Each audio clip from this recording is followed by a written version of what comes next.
Kama chelo yun jalup jatend piny Kenya Rigathi Gachagua ogolo siem ne apisas magarita kwe kod ruodhi mag gwenge mondo miyo bed mabor gi weche mag mibadhi ma koro wacho ni osebedo kathiro kedo kod ohand kuong ma chike okoyie.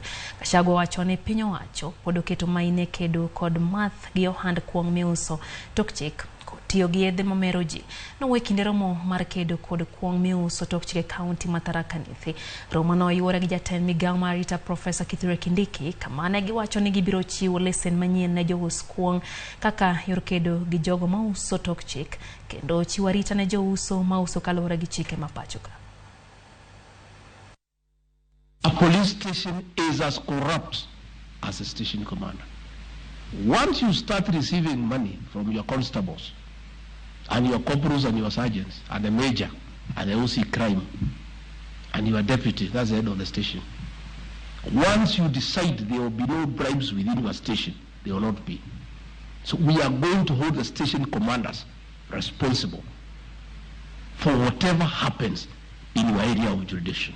Any chief, any police officer who is receiving protection money from brewers, from drug peddlers, you are a threat to our national security. We'll get rid of you.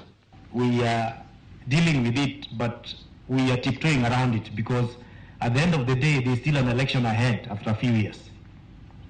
I want to tell you, from where I sit, I am doing my last term as a governor of Tharaka Nithi County. I will not be seeking to be a governor again. Probably will not be seeking for a seat in Tharaka Nithi. I am going to be a suicide bomber as far as this matter is concerned.